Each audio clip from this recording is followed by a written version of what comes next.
Hey guys, I wanted to make a second video about what's going on with the GameStop saga. If I look a little disheveled, this is what happens when you gain and lose multiple years' salary in a couple hours. But I needed to make the video because I feel like the media is continuing to distort what is actually happening and trying to frame a different story. And they're trying to make it cloudy. So a quick summary of what happened. Melvin Capital, a huge hedge fund, and many others that follow what the other hedge funds do, decided that they wanted to bet against GameStop. They bet against GameStop from $20 to $10 to $5, and they were trying to get it all the way to zero. These huge hedge fund banks wanted to bankrupt GameStop and put 45,000 people out of work, right? When you bet against a company, what you're doing is borrowing a share and then in the hopes of the company going down, you then buy the share at a cheaper price. So if it's at $10, I borrow a $10 share, the price goes down to $5, I buy the $5 share, and then I give the share that I borrowed back. I'm up $5. Theoretically, with shorts, all you can win is from 5 to 0. That's the most amount of money you can make.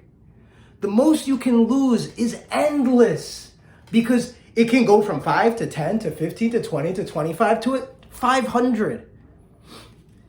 Now, that is very, very dangerous for shorts. So shorts should be wiser with their decisions. But what they did is they bet against GameStop so much. They borrowed so many pieces of stock that actually the amount that they borrowed is more than the actual entire stock that's available of GameStop. So there's 100 million shares of GameStop. They shorted it 140 million times. It is one of the stupidest things ever. And regular people on the internet discovered it. I hear a lot of talk about manipulation. This is manipulation. It's very hard to manipulate on Reddit, especially in a sub like Wall Street Bets. Somebody could say, hey, for example, let's invest in GME. That's what Roaring Kitty, deep fucking value, right? Our hero. He came up with this idea of betting on GameStop in June 2019, a year and a half ago. That's not a pump and dump when people start thinking of a stock a year and a half ago and continually holding it. What they did was they saw the signs. They're predicting things that hedge funds wished they could predict. And if you look at that first post by Deep Fucking Value, he was ridiculed. People told him to sell. They were like, you're stupid. Don't hold on to this. 6 months later, he was down $40,000. He still didn't sell. He was like, I still believe in the company. You cannot have a pump and dump if people have been talking about the company for a year and a half. I believe in the company. I had a startup, right? It wasn't that successful, but I saw how people, venture capitalists who thought they were brilliant, right? Were like, oh, this is how you value a company. 20 times potential earnings. And so if you're a company like Uber and you make $100 million, even if you don't have any profit, they'll multiply that 100 million by like 50, right? Because they're thinking, oh no, internet potential, it's gonna get bigger and bigger. So you'll be considered worth 50 billion, even though you make 100 million and still lose a lot. Meanwhile, GameStop does $6 billion in revenue and their e-commerce is up 300%. I believe in the fundamentals of the company. And if you watch the news, you would think every single investor in GameStop is just somebody that's like, I'm going to put money in. No, a lot of people were fundamentalists, right? I believe in the fundamentals of where the company could go. That's one part of it. The second part of what I believe in the company is that these hedge funds fuck themselves, right? If I'm playing football and the other team puts out 11 defensive backs, yeah, I'm not going to be able to pass on them, but I'm going to run right through them. And so this is what happened. People did the simplest thing in the stock market. All they did was buy a share and hold it. How is that manipulation? Because they know if I buy a share and I hold this share, no matter what the price, Eventually, these people that shorted it are going to need my share because there's too many shorts and they're paying premiums on all of this. Especially now that it's $250, $300, they're losing like $2-3 billion a day. They lost $91 billion in January. They are fighting for their lives, but they are manipulating us to feel bad for them because they made a bad bet. They're telling us, whoa, these are pension funds you're dealing with, right? Teachers unions, I'm a teacher. Teachers unions, they might lose their money if this happens. You made the fucking bet. That's like me going to Atlantic City with my parents' retirement money, losing it, and then crying to the casino saying, this is my parents' retirement money. This was your decision to make the bet. You're the ones that make billions of fucking dollars, and you're losing to regular dudes like myself. Eat your loss. This is not manipulation. If I swayed your opinion in this video, is that manipulation? Am I lying? No. Are you a fucking moron where you have to listen to what I say? No, I'm not telling you, hey, invest. Anoop said invest, and then so therefore I have to invest. No, I put the information out. And if you want to accept it, accept it. When Deep fucking Value put his information out, he was ridiculed. And then slowly but surely, more and more people were like, actually, you know what? GameStop has a relationship with Microsoft. And that could spin off into retail. And this could put Microsoft almost at a level of Apple, but they could get associated with GameStop and their retail sector. Oh, wait up. You know what else is really big? Magic the Gathering, comic books. And due to COVID and a lot of small businesses getting shut down, people are going to have trouble finding these novelty games. Maybe they could get it at GameStop. Hey, actually, you know, with all these malls shutting down, instead of taking the typical boomer approach being like, oh, well, GameStop's in malls, so therefore they're going to have to shut down. Maybe now they have access to cheap rent and they could expand. And I could have a wall of Magic the Gathering. I could have a wall of comic books. I could have a wall of like baseball novelty cards, things from our past. This is what the potential of GameStop could be. And CNBC and these financial shows, what they're trying to tell you is, no. Every investor that's investing in GameStop is just a fool that's gambling. Meanwhile, CNBC calls all their shows fast money, options, action. This is porn for them. They're just happy that they're just upset that they're losing. Right? And this is why I am so frustrated. I saw this before. I saw this in 2008. In 2008, the banks lent out money to everybody that wanted a loan to buy a house. You could have been a waitress that made $12,000 a year. Oh, you want a loan to buy a $400,000 house? Here you go. Nobody could, like 20% of people couldn't pay the loans back. The banks lost hundreds of billions of dollars. What did they do? They cried and they called for daddy government to come and save them with taxpayer money, $800 billion. They caused that bubble. Regular people, retail, who they call, paid for that. And now they think we're too dumb to understand what we're doing with our own money when they've already caused 3 bubbles in the last 25 years and now almost lost all their money in their own fund in just a few months? Are they really that wise? This is just hubris. This is overconfidence on their part, having a bunch of Ivy Leaguers jerking off to each other, talking about how smart they are and how dumb everybody else is. Maybe it's because they never had a real job and they understood that, hey, you know, this guy that's a bartender actually also happens to be getting his doctorate and Fulbright scholarship from Fordham University, right? That was a friend of mine when I used to work. There are brilliant people all around us. And if you put it on a forum, people are going to post stuff. Some people will laugh at it. Some people will say it's stupid. Some people are going to dissect it. Some people are going to be like, fuck it, I'll put money into it. You can get a little bit of everybody. But that's human nature. So what they're trying to do is they're trying to control freedom of information and freedom of speech. And that's what it comes down to. And right now, this is the first time in a long time they're losing. This is one of the greatest transfers of wealth ever in history. going from Wall Street to Main Street, and they can't handle it once. Here's a number to put something in perspective. GME, even with all the crazy trading that's going on, is only 1/10 of 1% of the market. That's it. 10% of 1%. It is tiny. And they're making that big a deal about it, where they are saying now, hey, you can't buy any more GME or certain stocks on Robinhood because you don't know what you're doing. Even though it's only 1/10 of 1% of the market, it doesn't even impact anything. These people are that scared over this small of a change because they know how big this change can be in the next 5-10 years. This is a democratization of wealth, and they failed, and Robinhood failed. And I gave Robinhood a 1-star rating, and all of you should too, because fuck Robinhood. Once I'm done with this, I'm getting out of Robinhood.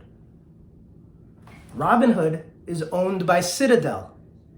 Citadel controls so many transactions happening on the market. They're like a guns dealer. They sell to everybody.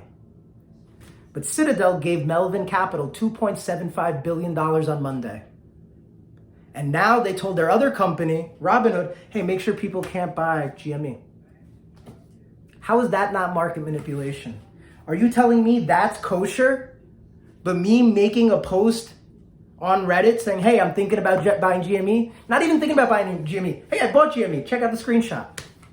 I like video games, and I like where the industry is headed. And I think due to COVID, it's only expanding the video game market because people are just sitting at home. And in fact, a lot of guys and girls, when they start dating, they're starting opening up gaming to an entire new generation of people. Gaming is only going to get bigger and bigger, especially with virtual reality. Imagine virtual reality rooms in GameStops, right? Before you buy a $2,000 machine, maybe you try it out at GameStop with other people like yourself, a place to meet people, or is the only place we're allowed to meet people fucking Starbucks, right? They are manipulating you, and they are trying to convince you to feel bad about the mistakes that they made. Eat your fucking mistakes, right? That's what you have to do. You have to deal with it. I have a business. It's not doing that well. I lost a lot of money doing it. I don't want pity from nobody. That's what makes business fucking awesome. It's a challenge. If everybody could do it, whatever. This was done through intelligence. This was not dumb luck, people going, oh, I'm going to bet on this. And the hedge funds underestimated the intelligence of the regular people. Do not let them trick you. They also took down some other stocks. SNDL, which is a marijuana stock in Canada. SNDL was one of my first stocks that I bought. And the reason I bought this marijuana stock is when I downloaded Robinhood in November, it was the cheapest stock. And as a geography professor, I think about population all the time. And I'm like, okay, well, if I downloaded Robinhood, finally, I know there's about 5 million people that already downloaded Robinhood, and there's about another 10 million people coming after me. Because I think of myself as somebody that sees trends a little bit ahead of time. And so I was like, okay, well, let me see what the cheapest stock is. Because I want to find the cheapest stock to make the biggest difference. The cheapest weed stock. Because it was election time, and I knew if the Democrats won, they might legalize some marijuana stocks. It's going to go up. It doesn't take a hedge fund genius to figure this shit out. And then I thought, let me find the cheapest weed stock because I know people are like me and they're just going to want to buy the cheapest thing because they want to be safe. Hey, guess what? SNDL went up 4 times. I made $12,000 from it.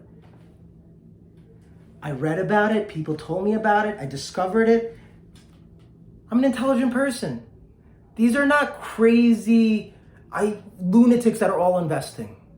But they're trying to make you feel that way. And now they're preventing you from buying some of these penny stocks. So all that they're scared of is that all this new money is impacting their playground. They don't want you to play there anymore. And I just want to end on one note too, the importance of the psychology of all this, because they are doing a lot of manipulation. They understand they're losing. They haven't even started buying the shares back that they need to fully. Right? They're still losing hundreds and maybe billions of dollars a day. but they're trying to scare you to sell quicker. That's why they're saying, hey, you can't buy any stocks anymore, but you can still sell them. Hey, if GME is that dangerous, don't let them do anything with it. But why only allow that one-way traffic that only happens to help Melvin and Citadel Capital? It is blatant misinformation, right? And they're trying to... This is going to lead to some dangerous circumstances, right? I partially invest. If I invest $35,000, $40,000, in my head, I'm thinking, all right, if I lose $40,000, that's an extra year of work in my life. I already don't totally love my life. And I already don't totally love work. But if that 40,000 were turned to $500,000, $1 million, I don't have to work. I could stop working 10 years earlier. So if somebody gave me that option of 1 year extra, or the maybe of 10 years less, I'm always taking the 10 years. And I'll risk that extra year because that's my life and that's my mentality. And I think there's 100 million other Americans like that. There are so many Americans that cannot afford an emergency. And they're used to living like that. So if it's like, hey, invest $1,000, okay, I'll risk it. You know, if I lose my money now, I got used to living with less. But if I get that money that I should be getting without the manipulation, that's going to change my life. Now, the downside for the hedge funds is this. If they continue their corruption, there's a million other people like me. And what happens when you take a million people's dream money? You know, if you stole $20 for somebody in the street, they'll fucking slap you. What happens if you steal a couple $100,000 from someone? What would they be willing to do? How would that impact the psyche of the everyday man in a country where the suicide rate for men is increasing anyway? Do you really want to play that game with your customers? But it seems like they do. 40% of people on Robinhood have GME stock. This has become a cultural phenomenon. Everybody is watching this, and they're seeing the manipulation firsthand. In 2011, when Occupy Wall Street happened, it was still a little too early. I don't think people fully understood how corrupt the system was with the housing market, because most regular people don't bet on the housing market. They just know that they lost their homes. They didn't understand the fuckery. But now that everybody has this app on the phone and they see the fuckery firsthand, you know, people stormed the Capitol a few weeks ago and people thought that was unheard of. You know, take a couple $100,000 from a lot of regular people and see what happens, right? So I'm still holding. I refuse to be scared by these Wall Street manipulators. You know, they prevent the selling of shares and then they just start selling to each other cheaper prices to algorithmically lower the price and to scare people that are good people that are like, oh my God, I don't want to lose 3 years work, so I'll sell. So they save money. And meanwhile, this other dude that couldn't hang on just lost 50 grand in extra profits. I get it. That's part of the game. But then do not act like we're the manipulators. All the best, everyone. Take care. Cheers.